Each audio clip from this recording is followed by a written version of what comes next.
Magandang araw! Wala ka bang napapansin sa iyong mga kapaligiran? Abay, makahalata na kayo't ako'y naka-shades. O ay partida, taglamig na iyan. Ay walang basagan ng trip. Ay mahirap na, baka mapasukan na naman ang manlilipad ang mata ko. Yan yung nag-grocery ako nung nakaraan. Ay inang, ay ka nangyari sa itlog ko ah. Ay nagkambabasag sabay. Ay ang dilim ng daan, ay hindi ko nakitang may ham. Ay shades pa more.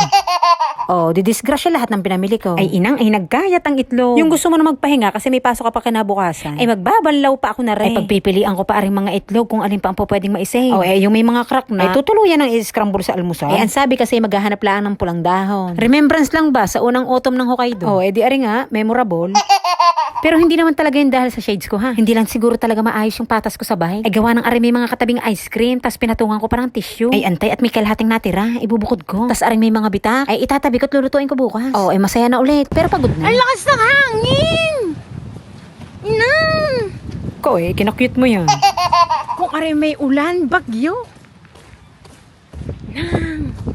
Lasa ko'y worry ito, no?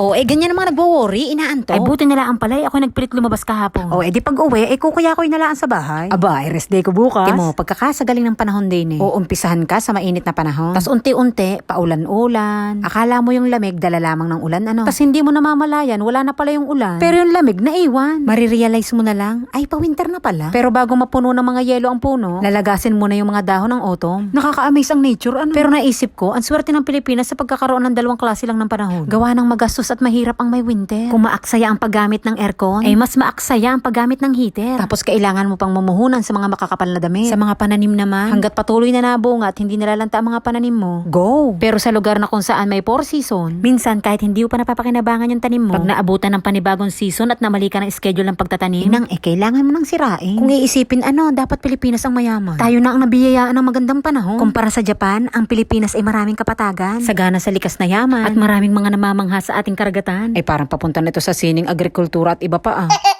Nag-umpisa lang talaga to sa lakas ng hangin paglabas ko ng trabaho eh. Sabi ko sa inyo huwag niyo akong inuumpisahan. Minsan ini-imagine ko, paano kaya kung may winter sa atin? Tas hindi lahat may kakayanang bumili ng heater. Tas yung may mga bahay na butas-butas. Paano na yung mga homeless? Paano yung mga labahin? Saan yung patutuyuin? Ay, pwede naman pala magawa ng apoy Pero ang pinupunto ko, laking swerte ng Pinas. Hindi ko pa nababanggit ang abilidad sa trabaho ng mga Pilipino dyan. Hindi sa pagbubuhat ng sariling bangkuha dahil ako'y Pilipino. Kung ikay OFW at naranasan mo na makipagtrabaho sa iba't ibang lahi, ikaw mismo ang makakapagpatotoo sa galing at abilidad ng Pilipino sa trabaho. Ay, angat! O ako din, mapapaangat sa higaan. Sabi ko pa naman, magbababad ako sa higaan. Ay, anong ingay sa labas? May mga pagpupulong? O ay, ari pa yung isa sa sinasabi ko. Aring kapitbahay ko ay magpapalit ng gulong na pang winter. O ay, bakit ko alam? Siyempre, na marites ko.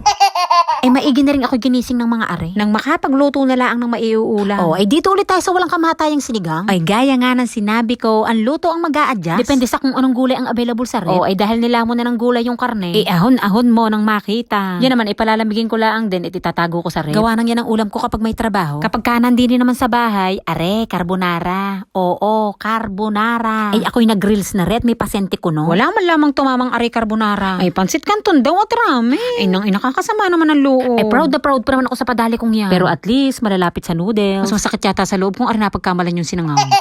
O ay, akala nyo, ako'y tapos na. Balik tayo sa abilidad ng mga Pilipino. Ay, teka, kayo mga interesado pa. Ay, yun naman inasabi ko, gawa ng naranasan ko ng makapagtrabaho kasama ang mga iba't ibang lahi. Nung unang salto ko dun sa trabahong yun, first time nilang kumuha ng Pinoy. Nag-umpisa kami sa 5, naging 11, tas nadagdagan ng 3, tas nadagdagan na naman. Ay, hindi ko nababanggitin kung ano yung regular na lahing kinukuha nila. Sa mga lahing naabutan ko, sa mga Pilipino lang talaga na-attach ng husto. Ang mga katrabaho naming hapon. Ang gaganda ng feedback nila sa buong kumpanya. O ay, hindi dahil nandun ako ha. Naging masaya daw ang working environment nila mula nang magkaroon ng mga Pinoy. At sa sobrang tuwa nila sa performance ng Pinoy, dumating sa point na nag-hiring na sila sa Pilipinas. O diba? Sinong hindi mapaproud? Ang gusto ko lang namang i-point out, carbonara are, carbonara.